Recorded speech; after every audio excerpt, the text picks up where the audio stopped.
Aries, welcome back to my channel. This is a message for the 25th until the 31st. We have quite a bit going on this last week of January. We have the Leo full moon on the 28th and Mercury going retrograde on the 30th until February 21st. So Mercury brings back old unfinished business with something or someone from the past. It is Mercury, and Leo full moon is all about the heart. So Aries, what is it that your heart wants right now that is true for you? Where's your strength, your courage, and your confidence to express oneself? Who you are in an authentic way, the energy of self, your independence, following your own path. What is calling to you right now that it is in resonance with your heart for the long term? So we're going to see which activation card. Remember, these are general. They may or may not apply. If you like a personal reading with me, that information is in the description box. We have the third eye chakra.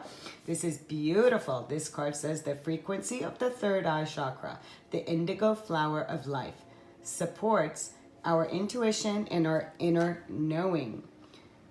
And I don't know if my camera just went out. I hope not. It says our imagination and our psychic powers. So your third eye right now is activating. It is waking up. Really tune into that. You may want to do some third eye meditation. There's quite a bit on YouTube, and it's just asking you. The flower of life is in that geometric shape here. You can see that. It is so beautiful. I'm hoping, I don't know my lighting here, if you could see it. I hope that you can. I'll just put it right here. But anyways, you really want to meditate on the circles within that, because when you do, you really wake up your third eye.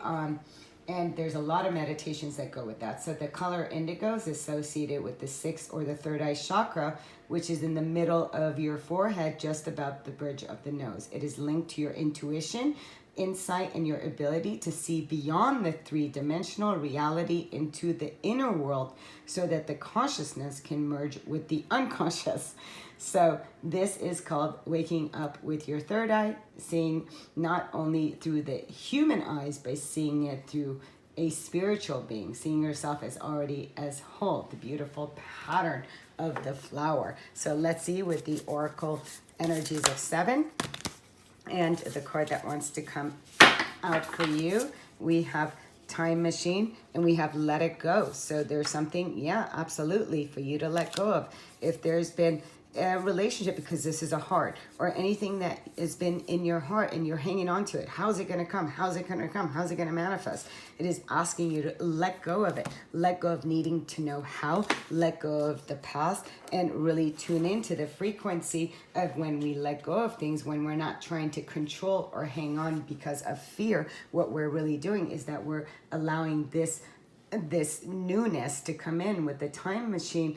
It is all about, again, there's a lot of shapes and patterns here. So this is the conditioning, the lessons that are already learned, which is within your cellular memory. And this is honoring the past without being trapped in the past. So don't be trapped in the time machines. And this is in regards to the stories of your ancestors, your families, your culture. So we develop new stories in life. We build on those new stories. Don't build on those old foundations. So it's time for you to repair them so you can tear down and begin again. So it's very powerful and it's very magical when you're able to really ask yourself in any situation, what can I learn from those who came before me? What you have learned throughout your journey. That's the time machine. The time machine just gathers information and then it lets things go. And this is how history keeps repeating itself. So this is saying, you know, sometimes, yes, things can be awkward and uncomfortable as old hurts are revealed and new solutions are attempted. So it's time for ripe change. So keep going. Every step is important here. And it's very important through this time machine, through everything that you're looking at, look at it through an intuitive place and let things go. So with the spellcaster, we're going to see what spell for you to do on the full moon. And I will write it in the description box, the incantation for that. So I'm going to take commitment. It came out. Okay, and we have passion at the bottom. I will read the card of commitment. So as you see, it's two birds that are holding this beautiful like an agreement, a contract together. So the time machine is showing you intuitively the things that you have learned based on commitments. So whatever that is for you, and here in regards to passion and what really excites you. And as we're reading here with the card of commitment, like I said, I will put it in the description box, but this card talks about, look at this beautiful card, your dedication at this time is in question, where you have put your heart and soul into.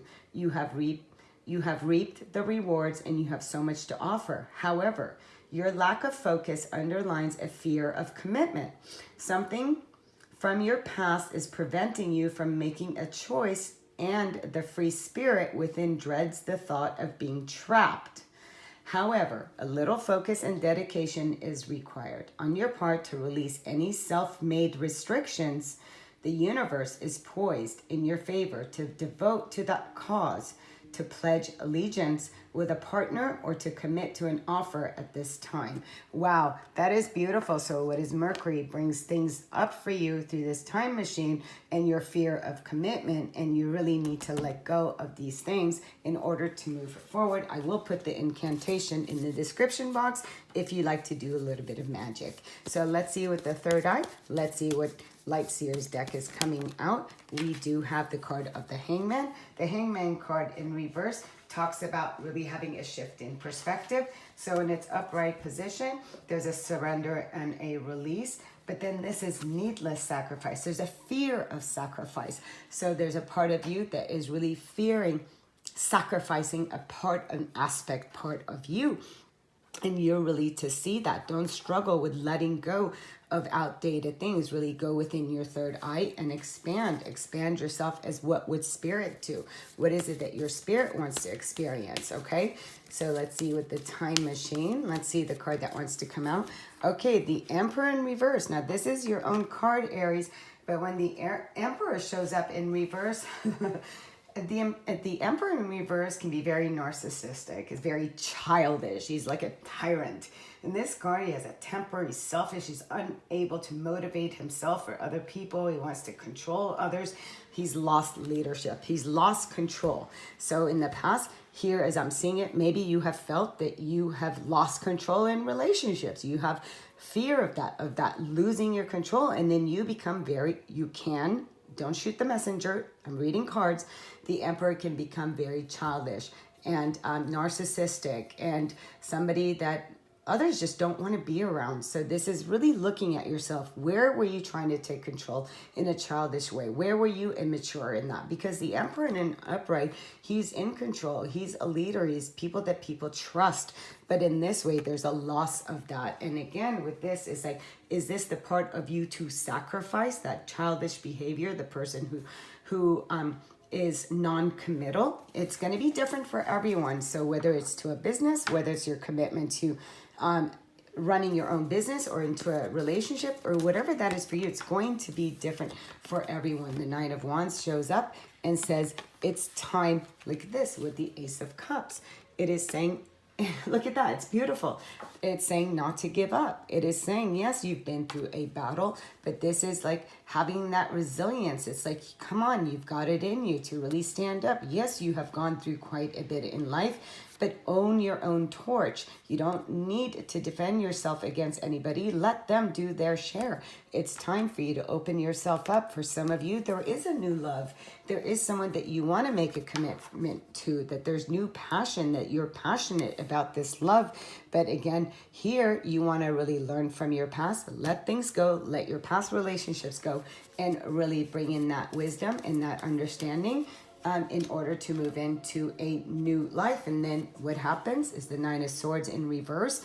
The Nine of Swords is saying, that's the inner. Don't be afraid and anxious and go into a place of sleepless nights and nightmares. Really allow this energy. This is like, so if some of you have blocked this energy and you haven't been going through it, there's a fear that you may go towards that again. About if you were to make a commitment or open your heart or really get into a relationship, you may, have a loss of control and really feel like you'll have to defend yourself, and you'll feel like this loss that's happening here. But it's saying, you know what, to come out of that energy and to really face those demons and to face face what is happening for you, this energy that is coming on for you. So if there's no relationship at this time, we have 3 here, 3 here, could be February, March, April. So it's the next 3 months, within the next few months, whatever it is that you desire, Aries, work towards it, because that is what's coming for you. If it's a relationship, something that you're passionate about, if it's a creative idea, something that fills your heart,